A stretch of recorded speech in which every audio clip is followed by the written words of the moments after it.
நம்ம காவேரி பார்த்திங்கன்னா எல்லாத்தையுமே வந்துட்டு விட்டுட்டு ஒரு தனியான ஒரு வாழ்க்கையை வாழ்ந்துட்டு இருக்காங்க அப்படின்னே சொல்லணும். என்னென்னா எல்லாத்தையுமே மறந்துட்டு இப்போ ஆக்சிடென்ட் ஆகிடுச்சு அந்த ஒரு விஷயத்தை எல்லாத்தையுமே மறந்துட்டு டோட்டலாக மறந்துட்டு பார்த்திங்கன்னா ஒரு ஸ்கூலில் டீச்சராக வேலை பார்த்துட்டு இருக்காங்க. இது பார்க்கும்போது நமக்கே கொஞ்சம் பாவமாக இருக்குது.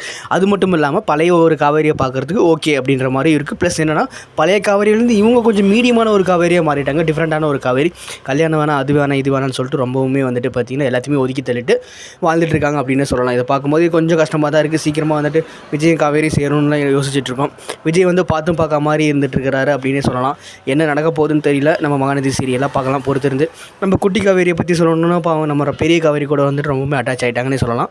கண்டிப்பாக வந்துட்டு சீக்கிரமாக வந்துட்டு இது வந்துட்டு முடிவுக்கு வருமா இல்லை இது வந்துட்டு இழுத்து விட்டு போமா அப்படின்னு சொல்லிட்டு நம்ம பொறுத்திருந்தே பார்க்கலாம். நம்ம சித்தப்பாவோட ஆட்டத்தை பார்த்திங்கன்னா கொஞ்சம் அதிகமாகவே போயிட்டுருக்கு அப்படின்னு சொல்லலாம். அப்பயும் பார்த்திங்கன்னா அவர் வந்துட்டு இப்போ ஃபேமிலி பிரிக்கிறது தான் பார்த்தார். இப்பயும் பார்த்திங்கன்னா ஃபேமிலி பிரிக்கிறது தான் பார்த்துட்ருக்காரு.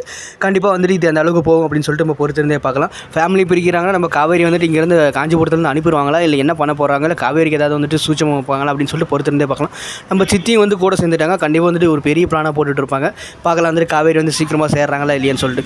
நம்ம பாட்டிக்கிட்டேருந்து தப்பிச்சு இவங்ககிட்ட வந்து மாட்டிக்கிட்டாங்க அப்படின்னு சொல்லலாம். நம்ம காவேரியை சீக்கிரமாக வந்துட்டு நம்ம விஜயும் காவேரி சேரணும்னு சொல்லிட்டு எல்லாருமே ஆசைப்படுறோம். அது மாதிரி நடக்குமா இல்லையான்னு சொல்லிட்டு கீழே கமெண்ட்ஸில் கமெண்ட் பண்ணுங்கள்.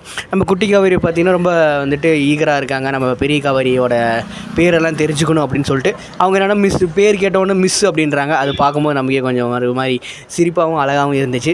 பேர் கேட்டால் மிஸ்ஸுனோட நம்ம சித்தப்பா வந்து சிரிச்சிட்டாரு. கண்டிப்பாக வந்துட்டு நம்ம காவேரியோட பேர் வந்து சீக்கிரமாக தெரிய வரும். அப்போ பார்த்திங்கன்னா காவேரின்னு சொல்லும்போது ரெண்டு பேத்துக்கும் வந்துட்டு ஒரு மாதிரி ஷாக் ஆகும். பார்க்கலாம் எப்படி நடக்க போகுது அப்படின்னு சொல்லிட்டு. ஏன்னா விஜய் வந்து பார்த்திங்கன்னா காவேரி வந்து அம்முன்னு தான் கூப்பிட்டுட்டு இருக்காரு. கண்டிப்பாக வந்து இது சீக்கிரமாக தெரிய வரும்னு நினைக்கிறேன்.